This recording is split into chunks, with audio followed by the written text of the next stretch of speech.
हर एक Olympic medal के पीछे सिर्फ और सिर्फ प्रैक्टिस नहीं होती है, उसके पीछे रिसर्च भी होती है। Hello everyone, this is princess Singh Rathore और आप देख रहे हैं स्पोर्ट्स ओशियन। सो आज हम जो यूनिट स्टार्ट कर रहे हैं that is research process in physical education and sports sciences. ये यूनिट रिसर्च का फाउंडेशन है और हर एक physical educator, coach, sports scientist सबको अच्छे से पता होना चाहिए। सो अब इसमें हम जो नेक्स्ट स्लाइड में जाते हैं, नेक्स्ट स्लाइड में हम नोटिस करेंगे कि कैसे हमने क्या क्या सिलेबस में चीज़ें कवर करी हैं। ओके, यहाँ so first thing is introduction में हम देखेंगे कि meaning and definition of research, need, nature and scope of research, and physical education, classification of research, location of research problem, criteria of selection of a problem, and qualities of a good researcher. Then next unit में हम cover करेंगे methods of research. Third is experimental research, fourth is sampling, and fifth is research proposal and report, कि हम कैसे research proposal and report को prepare करते हैं. So next हम आते हैं what is the meaning of research. अब आपसे क्वेश्चन पूछा जा सकता है कि what is research. So the first thing you have to tell कि हर रिसर्च का मतलब गूगल सर्च नहीं होता है कि आपने गूगल सर्च कुछ भी किया एंड ये हो गया, नो। सो रिसर्च का मतलब होता है बेसिकली कि जहाँ पे आप सिस्टमैटिक इन्वेस्टिगेशन की बात करते हैं। सिस्टमैटिक इन्वेस्टिगेशन यानी जब आप प्लान्ड और साइंटिफिक तरीके की बात करते हैं, साइंटिफिक तरीके से नॉलेज फाइंड आउट करते हैं, उसको हम कहते हैं रिसर्च। सो फर्स्ट चीज़ बोली है इसमें systematic investigation to establish facts, मतलब फैक्ट्स को इस्टेब्लिश करना है। Second is seeks knowledge solutions to problem, मतलब प्रॉब्लम सॉल्व करना है। Third is continuous and logical process, मतलब एक लॉजिकल प्रोसेस को हमें फॉलो करना है। अगर हम इन सब को बहुत ही एक शॉर्ट वे में समझें तो research is equal to scientific way of finding truth। ठीक है, बहुत ईजी है। Research is equal to scientific way of finding truth. So अगर हम इसको एग्जाम्पल से देखें कि आज हम स्प्रिंट ट्रेनिंग को मतलब जैसे कि हम बात करें कि अभी तो स्प्रिंट की हम ट्रेनिंग करते हैं तो that is very different way में हम करते हैं। अर्लियर कोचेस क्या करते थे कि रैंडमली ट्रेनिंग स्केड्यूल देते थे कि आज तुम रनिंग कर लो, आज तुम ऐसा कर लो, ये कर लो। बट नाउ आज रिसर्च ने प्रूव किया है कि स्प्रिंट को इम्प्रूव करने के लिए जो हम ट्रेनिंग यूज़ करते हैं that is interval training. So interval training आपकी स्प्रिंट्स को इम्प्रूव करता है, आपकी स्पीड को इम्प्रूव करता है। So this is the benefit of research. Next आता है कि डेफिनेशन ऑफ रिसर्च। अगर हम डेफिनेशन की एक प्रॉपर डेफिनेशन की बात करते हैं इसमें देखा जाए कि organise inquiry to discover new facts, कि जैसे देखा जाए कि रिसर्च हमेशा किस चीज़ पे डिपेंड करती है कि रिसर्च हमेशा एक न्यू नॉलेज को क्रिएट करता है। सो सेम वे में कि organise inquiry to discover new facts, मतलब नए नए फैक्ट्स को डिस्कवर करता है। देन हम बात करते हैं verification and revision of existing knowledge. And third is application in physical education and sports sciences. ठीक है, तो ये सारी चीज़ें हो गई। अब डिस्कवर न्यू फैक्ट्स करना मतलब नए नए फैक्ट्स को डिस्कवर करना। सेकंड है कि जो भी हमारे ओल्ड नॉलेजेस हैं उनको वेरीफाई करना। एंड थर्ड है कि हम उसको कैसे स्पोर्ट्स साइंसेज में या स्पोर्ट्स में अप्लाई कर सकें। अब पहले लोग सोचते थे कि stretching before game is always best, कि पहले मतलब इस बात पे समझा जाता था कि आपने स्ट्रेचिंग कर ली मतलब मैचेस के पहले तो आपको इंजरी से बचाता है, आपकी परफॉर्मेंस इंप्रूव करता है। बट नाउ रिसर्च ने बताया कि आपका जो डायनेमिक वार्म अप होता है वो आपके मसल्स को एक्टिवेट करता है और आपकी परफॉर्मेंस के लिए स्टैटिक स्ट्रेचिंग से ज़्यादा इफेक्टिव होता है। मतलब स्टैटिक से ज़्यादा इफेक्टिव क्या है हमारा डायनामिक वार्म अप। इसका मतलब ये नहीं कि हमारी जो स्टैटिक स्ट्रेचिंग्स हैं वो हमें करना ही नहीं चाहिए, no, that is also very important. अब हम आते हैं नेक्स्ट स्लाइड में जहाँ पे हम बात करेंगे कि रिसर्च की नीड क्या है। सो अगर हम फिजिकल एजुकेशन में बात करें कि रिसर्च की क्या क्या नीड्स होती है तो पहली चीज़ है कि अगर रिसर्च ही नहीं होती तो आज भी training I think so guess work पे ही हो रहा होता। सो अगर हम रिसर्च की बात करें यहाँ पे, तो इम्प्रूव नीड की बात करें, रिसर्च की नीड क्या है हमारे फिजिकल एजुकेशन में, तो फर्स्ट चीज़ इज़ कि वो हमारी ट्रेनिंग्स मेथड्स को इम्प्रूव करती है। जैसे अभी हमने देखा कि स्प्रिंट ट्रेनिंग्स कैसे इम्प्रूव हो रही है, तो सेम वे कि वो हमारी ट्रेनिंग मेथड्स को इम्प्रूव करता है। Second is enhance performance and health outcomes. So जो हमारी परफॉर्मेंस इन्हांस होती है और हमारी हेल्थ एंड फिटनेस भी बेटर होती है। Then third is provide scientific basis for practice, कि एक वो साइंटिफिक बेस बताता है कि प्रैक्टिस का क्या है। इसको भी अगर हम एग्जांपल से देखें कि क्रिकेटर्स का फिटनेस लेवल इंक्रीज कैसे हुआ, क्यों हुआ कि उनकी फिटनेस लेवल बहुत अच्छा हो गया, because of sports science and workload monitoring research. कि हम इधर पे बात कर रहे हैं कि sports science and workload monitoring research. अब आपको इससे क्या समझ में आ रहा है? इससे बेसिकली ये बता सकते हैं कि जो आप प्लेयर को कैसे एनालाइज कर रहे हैं, कैसे समझ पा रहे हैं, तो उनका जो लोड है उसको हम प्रॉपर उसके प्लेयर के अकॉर्डिंग देते हैं, ऐसे इंडिविजुअल लोड्स दिए जाते हैं। देन उनकी रिकवरी कैसी हो रही है, किस टाइप की रिकवरी है, कितने टाइम की हमें रिकवरी देनी है, एंड देन कि हम उसकी रिस्क इंजरी का रिस्क भी मेजर ट्रैक करते रहते हैं। सो अब जो प्लेयर का load, recovery and injury risk data से ट्रैक होता है, इसलिए परफॉर्मेंस और फिटनेस दोनों इम्प्रूव होता है। अब नेक्स्ट हम बात करें कि वन सेकेंड, यस, कि nature of research. Nature of research की अगर हम बात करते हैं, सो ये ऑब्जेक्टिव एंड सिस्टमैटिक होना चाहिए। अगर हम रिसर्च क्या नेचर देखा जाए तो वो हमेशा रिसर्च इमोशन से नहीं होता है, वो एविडेंसेस पे चलती है। तो एविडेंसेस की बात करते हैं तो that is objective and subjective systematic. So objective होना चाहिए। Then second is based on evidence and data. कुछ एविडेंसेस होने चाहिए, मतलब रियलिटी पे डिपेंड होना चाहिए। Then third is replicable and verifiable. Replicable का मतलब है कि बार बार उस चीज़ को हम रिपीट कर सकें, एंड वेरीफेबल मतलब होता है कि हम उस चीज़ को वेरीफाई कर सकें।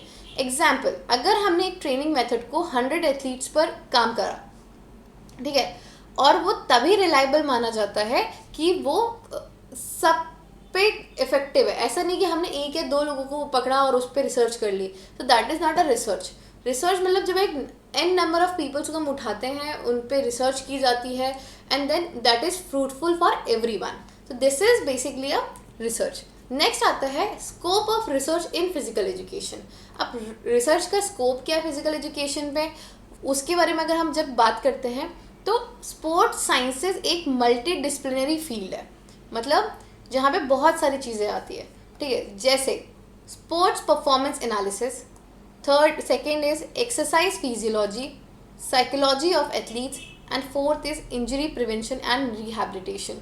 सो अगर हम स्पोर्ट्स की परफॉर्मेंस को एनालाइज करते हैं, एक्सरसाइज फिजियोलॉजी मतलब होता है कि आपकी बॉडी का मैकेनिज्म, आप जो भी एक्सरसाइजेस कर रहे हैं वो कितने इफेक्ट, किस तरीके से वर्कआउट कर रहे हैं। देन एथलीट्स का साइकोलॉजिकल पार्ट, कि वो क्या तरीके से सोच रहे हैं, कैसे उसकी साइकोलॉजी वर्क कर रही है। And then last is injury prevention and rehabilitation, की इंजरी को कैसे बचाया जाए एंड उसको रिहैब कैसे किया जाए। तो this is the scope of research in physical education.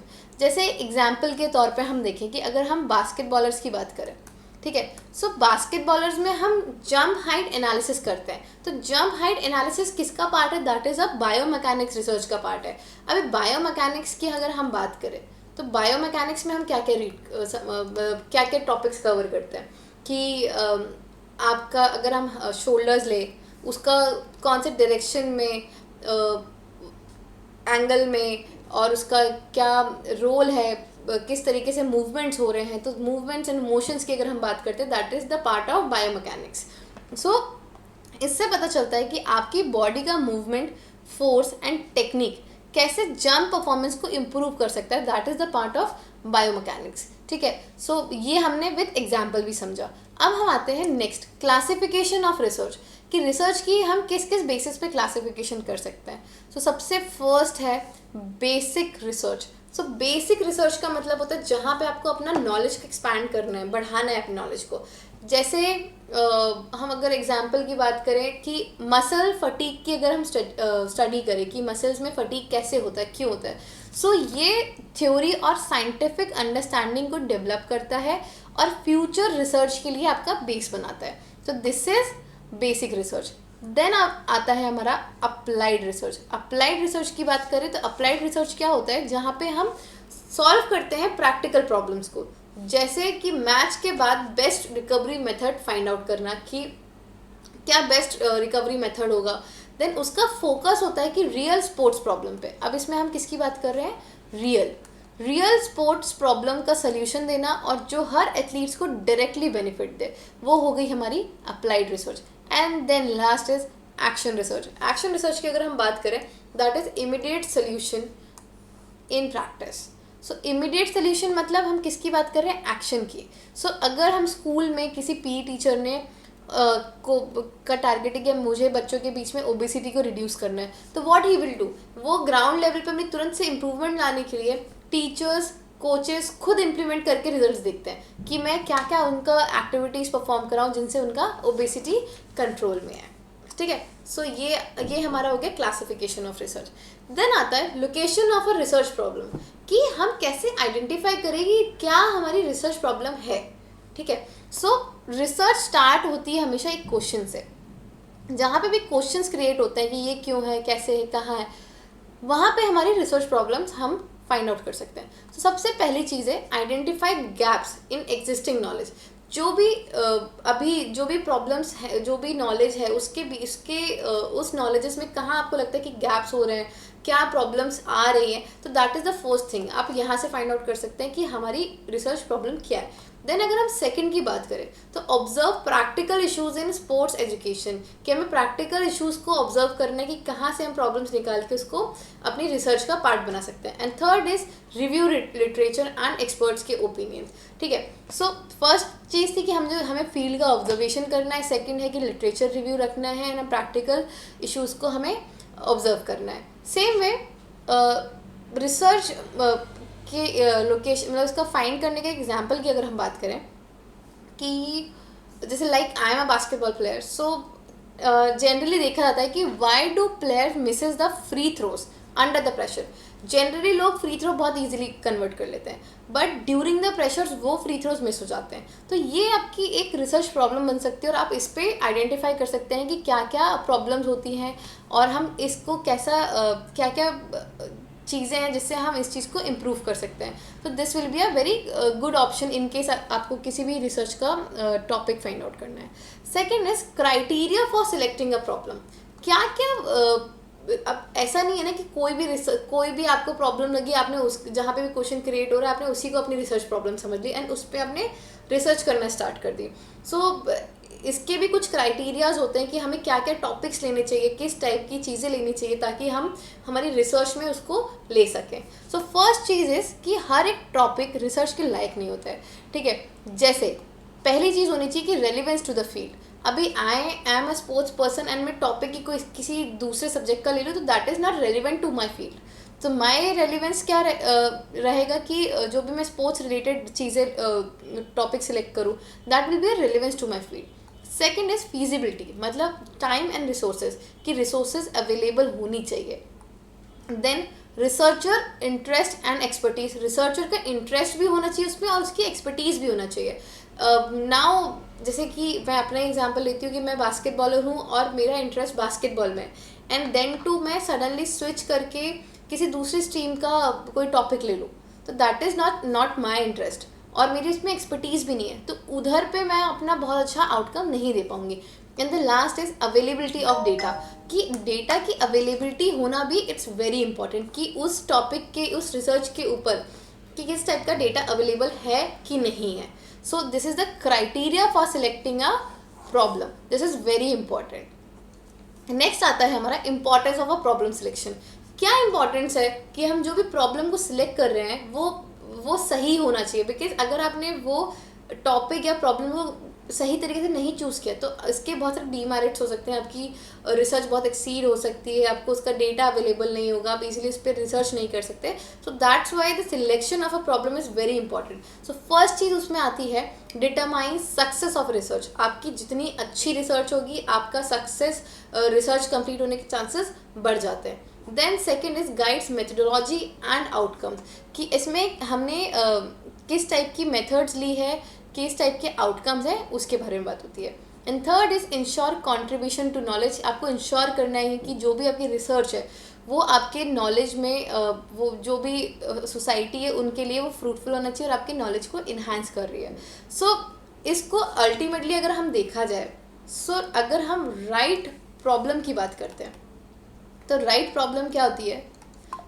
अगर राइट प्रॉब्लम होगी, मतलब हमने सही प्रॉब्लम को आइडेंटिफाई कर लिया कि हाँ यही है जहाँ पे मुझे रिसर्च करना चाहिए, तो आपकी आधी से ज़्यादा रिसर्च वहीं पे डन हो जाती है। So half research is done. आपने अगर सही टॉपिक, मैंने देखा है बहुत सारे लोगों ने कुछ टॉपिक्स ले लिए होते हैं and then later on after 2 year 1 year उनको रियलाइज़ होता है कि यार नहीं, ये this is not my cup of tea and मुझे ये टॉपिक नहीं लेना चाहिए था, इसमें डेटा अवेलेबल नहीं है, इसमें रिसोर्सेज अवेलेबल नहीं है। सो अगर आपने एक अच्छा टॉपिक ले लिया है, एक राइट प्रॉब्लम को सिलेक्ट कर लिया है, तो आपकी ऑटोमेटिकली हाफ रिसर्च डन हो चुकी है। सो इसके लिए हम देखा जाए, अगर करेक्ट प्रॉब्लम है, अगर रिसर्च प्रॉब्लम सही चूज हो तो रिसर्च का आधा काम तो ऑलरेडी हो जाता है और ये डिसाइड करता है कि रिसर्च सक्सेसफुल होनी है या नहीं। मेथडोलॉजी का डायरेक्शन, मेथडोलॉजी का काम है उसको डायरेक्शन देना और नॉलेज में रियल कंट्रीब्यूशन करता है। सो ये अगर आपने सही सिलेक्शन कर लिया है तो आपके सक्सेस रेट बढ़ जाते हैं। मेथडोलॉजी आपको डायरेक्शन प्रोवाइड करती है एंड नॉलेज में आपका कंट्रीब्यूशन होता है। एग्जाम्पल की अगर हम बात करें, बास्केटबॉल प्लेयर्स की इंजरी का क्या रीज़न होता है? अगर रिसर्चर सही टेस्ट, डेटा कलेक्शन और ट्रेनिंग सॉल्यूशंस प्लान कर सकता है जो प्रैक्टिकल रिजल्ट्स देता है, तो that is a good problem selection, कि हमने एक रियल आइडेंटिफाई किया है कि जिस पे हमें डेटा इजीली अवेलेबल हो सकता है, उस पर ऑलरेडी लोगों ने रिसर्च कर रखी है and ultimately that is enhancing our knowledge. Next आता है qualities of a good researcher. एक अच्छे रिसर्चर की क्या क्वालिटीज़ होना चाहिए? इस पे आप एक अपने आप को भी रख सकते हो कि अगर मैं एक रिसर्चर हूँ, मैं रिसर्च करने वाली हूँ, तो मेरे में क्या क्या क्वालिटीज़ होनी चाहिए। First thing is curiosity and critical thinking, कि मुझे हमेशा क्यूरियस रहना है कि ये ऐसा हो रहा है तो ऐसा क्यों हो रहा है, एंड उस पर एक क्रिटिकल थिंकिंग होनी चाहिए कि ये ऐसा है तो ये ऐसे हो सकता है। तो this is the curiosity and a critical thinking. Next is patience and Perseverance. So patience होना चाहिए कि because research is not a one day thing, आपको ईयर्स एंड ईयर्स लग जाते हैं। तो आप में पेशेंस होना चाहिए एंड परसिवरेंस होना चाहिए कि नहीं हो जाएगा, इसके लिए मुझे ये करना है, एक पेशेंस वाली थिंग होनी चाहिए। Then third is ethical and objective. आपकी रिसर्च एथिकली होना चाहिए, ये नहीं कि आपने डेटा में कुछ मैनिपुलेशंस कर दिए, आपने रैंडमली खुद से अपने डेटा सेलेक्ट कर लिए, no, that should be ethical. Then fourth is skilled in data collection and analysis, मतलब आप उस डेटा कलेक्शन में आपके स्किल्स अच्छी होना चाहिए एंड जो डेटा आपने कलेक्ट किया है उसको आपको एनालाइज करना आना चाहिए।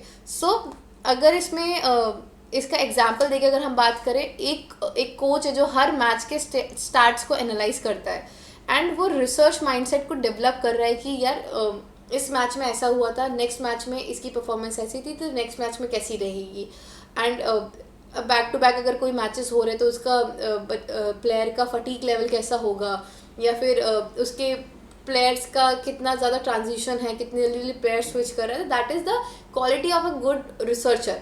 तो कोच जो उस मैच को एनालाइज कर रहा है, he could also be a researcher because he is searching a knowledge for his team. Next आते हैं एथिकल कंसिडरेशन। एथिकल कंसिडरेशन की अगर हम बात करें, ऑनेस्टी इन रिपोर्टिंग, मतलब रिसर्च बिना एथिक्स के ना डेंजरस हो सकता है, बिकॉज आपके रिसर्चेस आगे आने वाले लोगों को भी हेल्प करती है। सो अगर आपने उसमें कुछ भी गलत चीज़ें ली है, डेटा मैनिपुलेट किया है, तो that is affecting the future researches also. So उसमें एक ऑनेस्टी होनी चाहिए and respect for the participants, की जो पार्टिसिपेंट्स का डेटा लिया है वो अगर उनको वो चाहते हैं कि वो हाइड ही रहे तो हम उनके डेटा को रिवील ना करें, तो दैट इज़ दी कि जो पार्टिसिपेंट्स हैं उनका एक रिस्पेक्ट रहना चाहिए। Avoid plagiarism. प्लेजरिज्म का मतलब होता है कि आपने कहीं से कॉपी तो नहीं किया है, सेम एज इट इज उठाया तो नहीं है। सो प्लेजरिज्म मतलब एक सर्टेन लेवल तक का plagiarism is okay, like 5%, 3%, 7%, but not more than like 30-40%। इतना ज़्यादा plagiarism should be avoided. Then fourth is maintain confidentiality. आपको उनकी कॉन्फिडेंशियलिटी को सेव करके रखना, मेंटेन करके रखना, उनकी रिवील आइडेंटिटी को बहुत ज़्यादा रिवील नहीं करना होता है। जैसे एग्जाम्पल की अगर हम बात करें कि एथलीट की डेटा परमिशन के बिना पब्लिश नहीं कर सकते। अगर आप किसी भी एथलीट का डेटा कलेक्ट कर रहे हैं and then that athlete is not ready to reveal their performance, so हम वो चीज़ नहीं रिवील कर सकते। And same times the athlete जिसका हमने डेटा लिया एंड ही वांट्स कि हाँ ठीक है आप मेरा डेटा रिवील भी करोगे तो मुझे प्रॉब्लम नहीं है, then you can do it. Otherwise without the consideration you should never do this things. Next आता है role of researcher in physical education. अब रिसर्चर का रोल क्या है फिजिकल एजुकेशन में? अब रिसर्चर को अगर हम देखा जाए तो researcher is equal to coach plus scientist. Training innovate करना, स्पोर्ट्स पॉलिसी में हेल्प करना, थ्योरी और प्रैक्टिस को कनेक्ट करना। So innovator in training methods, मतलब ट्रेनिंग मेथड्स को कैसे वो इनोवेट कर रहा है, इनोवेट मतलब कुछ नया नया लेके आ रहा है। Second is contributor to a sports policy, जो भी स्पोर्ट्स की पॉलिसी उसमें कुछ एक अच्छा कंट्रीब्यूट कर रहा है। And third is bridge between theory and practical, एक जो हमने पढ़ाया ज्ञान है और एक हमने इसको प्रैक्टिकली इंप्लीमेंट किया है, उन दोनों चीज़ को मिलाना, that is the role of a researcher in physical education. Now the thing is कि चैलेंजेस क्या क्या आते हैं एक रिसर्च में। सो रिसर्च ईजी तो नहीं होती है क्योंकि it's time taking, it's a long way process. So पहली चीज़ की प्रॉब्लम क्या आती है, that is a limited resources, बहुत लिमिटेड रिसोर्सेज होते हैं and then out of that you have to do the research. Then second is time constant, एक टाइम का कॉन्स्टेंट होता है कि हमें इतने इतने टाइम पे ये चीज़ें करनी है। एंड जैसे कि हमने फर्स्ट ईयर में किसी का डेटा ट्रैक किया एंड देन हमें फर्स्ट जैसे हमने फर्स्ट 3 मंथ्स में एक ग्रुप का डेटा कलेक्ट किया जहाँ पे सारे बिगनर्स थे एंड हमने उनको कुछ 3 महीने की ट्रेनिंग दी and after 3 months we are expecting कि वो लोग फिर से हम उनका डेटा ट्रैक करें। सो उसमें से कभी कभी वो जो हमने प्लेयर्स लिए थे वो स्विच हो जाते हैं, ठीक है। तो टाइम का कांस्टेंट है, यही जब ड्यूरेशन 1 साल 2 साल का हो जाएगा उनकी ट्रैक करने के लिए परफॉर्मेंस, तो बहुत सारे लोग चेंज हो जाते हैं, सेम प्लेयर्स हमें नहीं मिलते हैं। So that is the time constant is also there and access to participants and data, कि जो participants हैं वो भी switch हो जाते हैं। Then the last is need for interdisciplinary knowledge, उसके लिए एक different aspect, different जगहों का नॉलेज होना भी इट्स वेरी इंपॉर्टेंट, जो कि एक काइंड ऑफ चैलेंजेस है रिसर्च में। जनरली क्या होता है, कभी रिसर्च मतलब कभी रिसोर्सेज लिमिटेड होती है, कभी टाइम कम होता है, कभी पार्टिसिपेंट्स मिलना मुश्किल होता है और अलग अलग सब्जेक्ट्स का नॉलेज होना भी थोड़ा डिफिकल्ट होता है। So there are few challenges which people use to face during the research. Then next आता है benefits of a research in sports sciences, कि क्या क्या बेनिफिट्स हैं रिसर्च के स्पोर्ट्स साइंसेज में। तो पहली चीज़ अगर हम बात करें कि रिसर्च का रिवॉर्ड है बेटर परफॉर्मेंस। अगर आप रिसर्च कर रहे हैं एंड वो रिसर्च आपकी इतनी फ्रूटफुल है कि आपकी परफॉर्मेंस में, अच्छी परफॉर्मेंस में हेल्प कर रही है, तो दैट इज़ की बेनिफिट ऑफ अ रिसर्च। आपके स्पोर्ट्स में अल्टीमेटली हम क्यों रिसर्च करें, ताकि हमारे प्लेयर्स की परफॉर्मेंसेस इंप्रूव हो। So first thing is evidence based coaching, कि जो भी कोचिंग हम दे रहे हैं that should B evidence based, कि क्या उसका एविडेंस है, क्या उसका आउटकम हो सकता है। Then second is improve athlete performance, athlete की परफॉर्मेंस को इम्प्रूव करना, कि जो भी उसकी प्रीवियस परफॉर्मेंसेस है उसकी अब परफॉर्मेंस इम्प्रूव होती जाए। Then third is better injury management, कि उसकी इंजरी उसकी इंजरीज बढ़े ना, और जो उसकी प्रीवियस इंजरीज है उनको हम कैसे रिहैब करके कंट्रोल करें एंड उसको बेटर करते जाएं। Then the fourth is contribution to academic growth, so जो उसकी ओवरऑल एकेडमिक ग्रोथ है उसमें भी हम कंट्रीब्यूट कर सकें। सो यहाँ पे हमने क्या क्या चीज़ें कवर करी है, एक क्विक रिवीजन देख लें। सो इसमें हमने meaning and research, meaning and definition of research, need, nature, scope in physical education, classification of research, problem, location and selection criteria and qualities of a good researcher. And इसमें हमने और भी चीज़ें, जो चैलेंजेस, बेनिफिट्स ऑफ रिसर्चर, ये सारे भी इसके पार्ट्स हैं, वो भी हमने चीज़ें कवर करी है। नाउ रिसर्च एक बैकबोन की तरह काम करती है किसी भी physical education and sports science की प्रोग्रेस में। तो हमें बहुत अच्छे से पढ़ना है इन चीज़ों को, और कैसे साइंस को इंटीग्रेट करना है प्रैक्टिस से, और आपके फ्यूचर को कैसे स्पोर्ट्स एंड हेल्थ को शेप करना है, इस पर भी हमें बहुत ध्यान देने की ज़रूरत है। सो आपके लिए मैं एक क्वेश्चन देना चाहती हूँ कि एक सवाल है आप लोगों के लिए कि क्या आप अपनी ट्रेनिंग साइंस के साथ कर रहे हैं या सिर्फ रूटीन फॉलो कर रहे हैं, और अगर आप स्मार्ट ट्रेनिंग मतलब स्मार्ट ट्रेनिंग कर रहे हैं या फिर क्या क्या टाइप का आप रूटीन फॉलो कर रहे हैं, वो मुझे ज़रूर कमेंट सेक्शन में बताइएगा। And do let me know कि आपको और किस टाइप के कंटेंट्स चाहिए, आपके एग्जाम्स में हेल्पफुल होंगे। So thank you so much for watching us. मिलते हैं नेक्स्ट वीडियो में।